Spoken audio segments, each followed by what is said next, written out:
The Blind Side, c'est un film censé baser être sur une histoire vraie, l'histoire du joueur de foot Michael Oher et de Madame Tuohy et sa famille, jouée par Sandra Bullock. Je dis censé baser être sur une histoire vraie parce qu'aujourd'hui on apprend que Michael Oher, le joueur de football américain, porte plainte contre la famille Tuohy et que l'histoire qui était censée être très belle sur le papier et dans le film n'est pas réellement la réalité. Et secondo, les droits du film ont été versés dans le testament pour les enfants de la famille Tuohy, mais pas pour Michael Oher, qui est censé être leur fils adoptif, tu connais. Typique, une histoire de famille blanche bourgeoise américaine qui s'est fait du blé sur le dos d'un afro-américain. L'histoire se répète. Bref, aux États-Unis, les internautes se déchaînent, on ne parle que de ça. On va jusqu'à demander à Sandra Bullock de rendre son Oscar. Je ne comprends pas trop pourquoi. Mais bon, rends l'Oscar. Alors moi, je vais zapper toute la partie polémique sur Sandra Bullock qui doit rendre son Oscar. Non, je vais expliquer pourquoi, de 1, ce film n'aurait jamais dû avoir de récompense, de nomination, voire d'Oscar. Et de 2, en quoi ce film est profondément white saviorisme, profondément, écoutez bien ce que je veux dire, hein, profondément anti-noir. Premièrement, je vous invite à découvrir la liste des gens qui ont sorti de la galère Michael Oher. Enfin, dans le film, tous les gens qui lui apportent des bienfaits.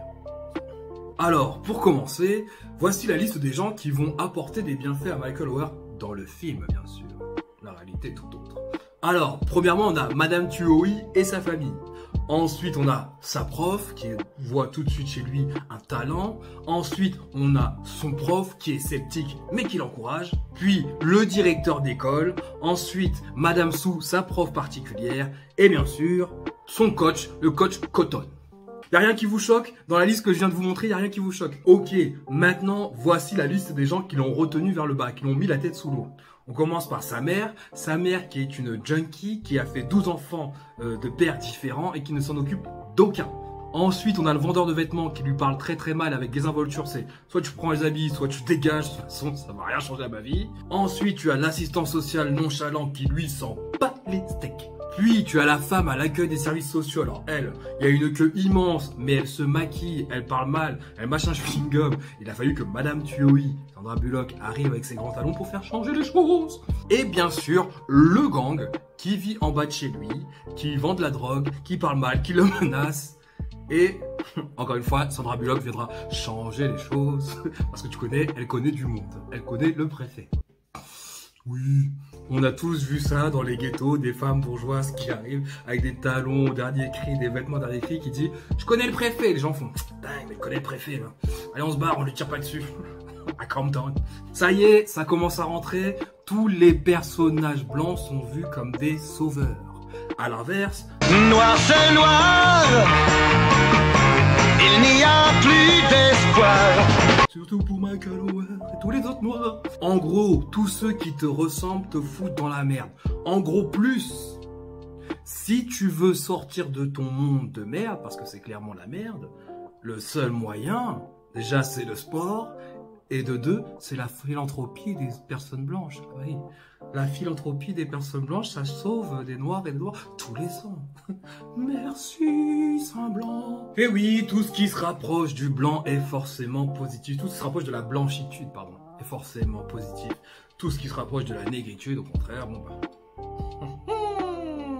Fin du game, on s'arrête là. Le train s'arrête, descendez à cette station.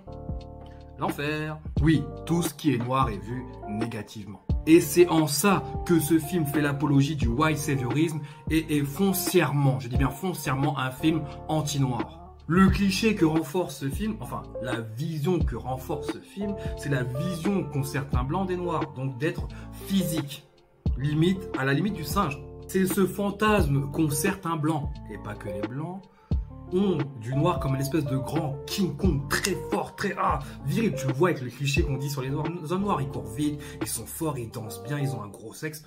Que des clichés physiques. Ok. Wow, pas mal du tout. Hein, Nelson? Oui, très intéressant.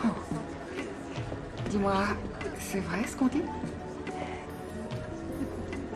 C'est meilleur. Pareil pour les femmes noires, c'est limite une espèce de guenon asservi qui doit bouger ses fesses. Donc il y a toujours une espèce de fantasme physique, genre ouais, bouge ton gros pot. Pour preuve, dans le film, il y a une scène qui m'a choqué.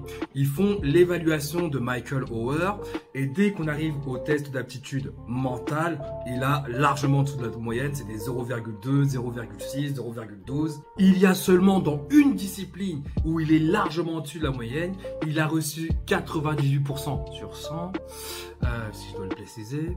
Il a reçu 98% sur 100 à l'instinct de protection.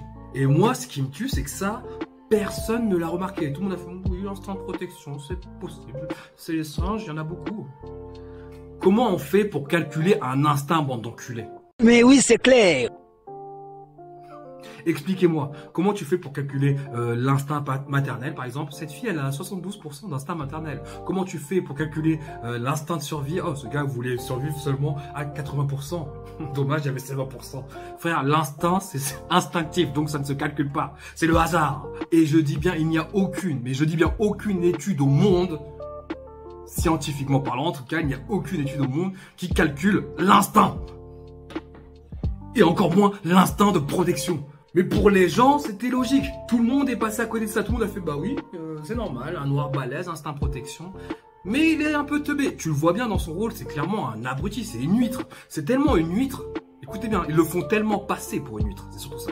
Ils le font tellement passer pour un teubé, tellement passer pour une huître, que c'est le gamin de 7 ans qui parfait son contrat. Un gamin de 7 ans, t'as 17 ans limite 18 ans, et c'est un gamin de 7 ans qui fait ton contrat à ta place. Tellement t'es un teubé.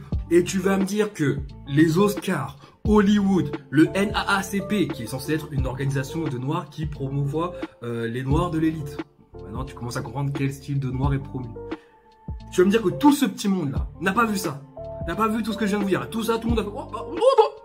Bah, bravo, merci Lenny, merci. Lenny, we are Americans and we see now when you telling your story. Ouh, it's hot. Si vous êtes vraiment intéressé par le sujet, je vous somme de lire le livre Une fragilité blanche de Robin DiAngelo. Il explique très bien dedans comment inconsciemment ou consciemment les blancs ont fait un pacte social qui fait que ça les garde, en tout cas ce qui fait que ça perdure dans leur médiocrité.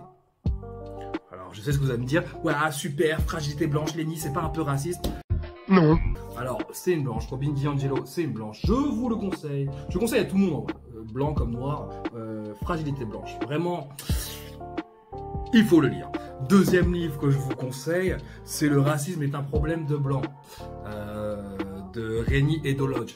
Vraiment une merveille, une petite pépite que je conseille à tout le monde. Noir comme blanc, comme chinois, comme arabe. Comme quoi, tout n'est pas perdu. Maintenant, les gens ont peur de le dire, mais les problèmes de racisme, en général, viennent des blancs en communauté. Personne ne veut le dire, moi je te le dis. Les problèmes liés au racisme viennent généralement de la communauté blanche. À vous de les arranger, je dis bien à vous de les arranger, même si ça vous choque, ou de vous améliorer en tant qu'individu ou en tant que communauté. Parce que visiblement, ça fait chier énormément de monde. Maintenant, t'es pas content, t'es énervé, sache que j'en ai strictement rien à battre.